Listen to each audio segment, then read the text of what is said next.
All right, so move on to let's move on to Heatwave 99. Heatwave 99 wasn't as good as Heatwave 98. Didn't come close at all. I would say the undercard is pretty much awful on this show, but yeah, Tazz and Tajiri, that was a good match. You had Tazz and Tajiri went about 10 minutes. You know, Tajiri took some vicious suplexes from Tazz. You had Rob Van Dam teaming up with Jerry Lynn to take on the Impact players of Just Incredible and Lance Storm. That was a great main event. You know, it was really, really cool to see Jerry Lynn and Rob Van Dam team up after their wars. So I would say that. But yeah, great match there. Big fan of Just Incredible and Lance Storm as a tag team. I'll talk more about Just Incredible later. All right, so next show is Anarchy Rulz 1999. This was, you know, people say this is the greatest ECW pay-per-view in history. Even some people prefer this over Heatwave 98.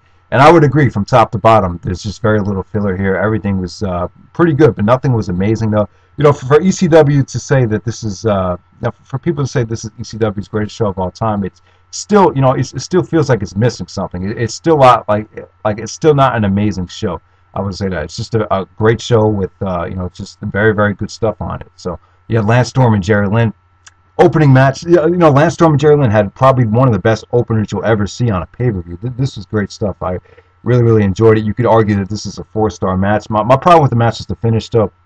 The finish kind of makes sense if you think about it, but, you know, still, for such an awesome opening match, I just felt like the finish definitely hurt it. Jerry Lynn had his ribs were all taped up, so that, like, if you see the finish, it kind of makes sense within the context of what Jerry Lynn was trying to sell. The rib injury. So you had Tajiri versus Super Crazy versus Little Guido. They had a 3-way dance. That was good. You know, their matches were always awesome. They had, I believe they had multiple 3-way dances between those 3 guys.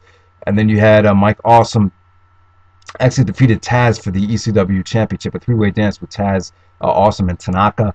I mean, this is a great match. Once again, you know, Tazz actually was leaving to go to WWF. He was negotiating with WWF. He got you sold out chance. So yeah, he was actually the first guy eliminated. And it came down to Mike Awesome and Tanaka. You know, their matches were just insane. Their first match at Heatwave 98 was great.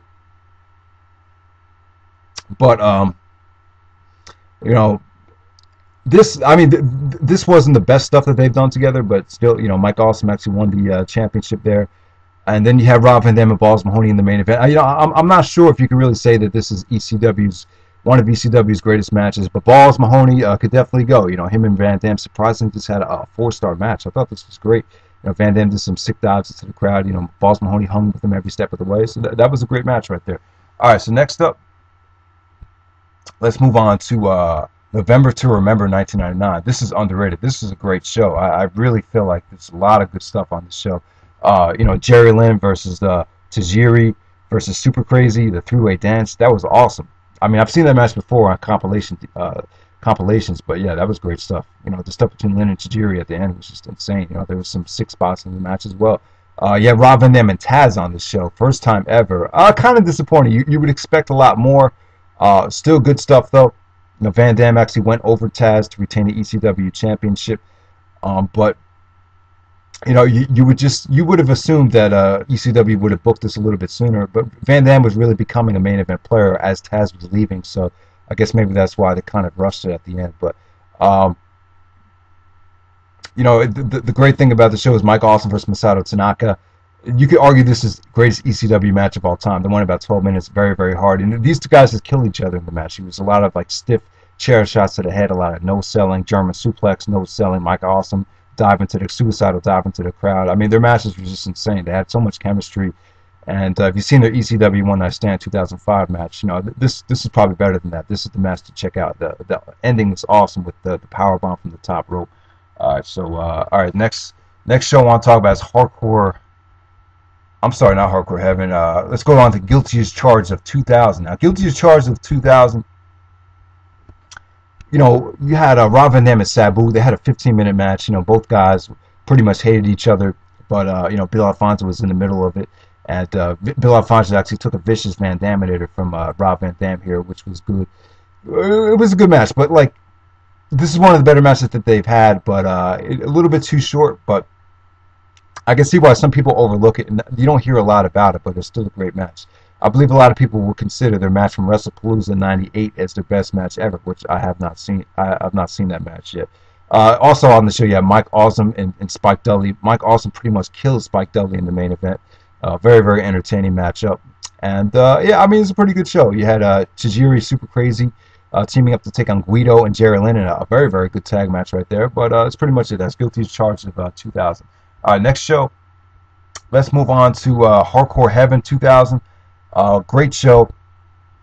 Once again, I really feel like the Rob Van Dam and Jerry Lynn match is very, very underrated. As some of you guys might know, Van Dam actually broke his leg, was out for like 3 months, and this is his return match against Jerry Lynn. Jerry Lynn finally defeated him here. You know, Van Dam's best friend, Scotty Anton, actually turned on him here. Their interference from Rhino, interference from Cyrus the Virus. A very, very dramatic match, but I still feel like Jerry Lynn and Rob Van Dam still put on an awesome match, and I think it's very, very overshadowed by their other matches, though. I think it deserves a lot more respect, because this was a great match. Tajiri and Steve Corino had a good match on the show. That was very, very solid. Also, main event, yeah, Justin Credible defeated Lance Storm and Tommy Dreamer for the ECW Championship. He retained the ECW title. Now, they put the belt on Justin Credible after Mike Awesome actually defected to WCW. Now, Justin Credible was not a great wrestler, in my opinion. I feel like he was... I can see why they gave him the belt, though. You know, he had a very, very edgy character. He had a very, very unique look to him. He was kind of a badass, so I would agree with that. But his matches were kind of mediocre to me. I felt like he kind of relied on doing pile drivers a little bit too much. But that's just me. All right, so next up, let me try to speed this up here. All right, so let's go on to Anarchy Rulz. Anarchy Rulz of 2000. This had Rob Van Dam versus Rhino, which is a good match. You know, a little bit too short, but, you know, Van Dam and Rhino worked a very, very hot fast-paced athletic match. Van Dam actually took a vicious pile driver onto a table. Some brutal stuff in that match. Jerry Lynn actually defeated Justin Credible, one of the greatest ECW matches of all time. I mean, the actual wrestling wasn't spectacular, but a very, very emotional match. Jerry Lynn won the ECW title in his hometown in Minneapolis, Minnesota there. But, so that was good stuff right there. So that was Anarchy Rulz of 2000. A very, very good show, I would say. I definitely think it overachieved. You know, not a spectacular undercard, but I felt like they did the best with what they had. All right, next up. All right, the last two shows, Massacre on 34th Street. I believe this might have been like a free pay-per-view, or a very, very cheap pay-per-view for ECW, because it got a very, very good buy rate. But yeah, I mean, the only match I will recommend checking out from that show was Tajiri. Tajiri actually teamed up with Mikey Whipwreck, and they actually took on Super Crazy and Kid Cash. A very, very good match. A lot of spots in that match. Some people say one of the greatest matches in ECW history. I mean, they tore it up out there. Wasn't that impressive, the main event? Yes, Steve Corino, Justin Credible, and Jerry Lynn in a three-way dance. Kind of forgettable. Even back then, Steve Corino was nothing special in the ring. Very, very, very good on the mic, though. Very, very, he really knew how to build up a feud. A spectacular mic worker there. But, you know, that was pretty much just done to set up the Guilty as Charged 2001 pay-per-view. That's when they had Sandman, Justin Credible, and who was the Sandman, Justin Credible, and Steve Corino in the Stairway to Hell ladder match, Stairway to Heaven ladder match, or whatever it was. You have Rob Van Dam and Jerry Lynn, the final match in ECW on that show. That was a great main event. And you had Tommy Dreamer and C.W. Anderson, the I Quit match. So yeah, Guilty as Charged 2001. I would say one of the best ECW pay-per-views of all time. So I'm running out of time. Hope you guys enjoyed the video. All right.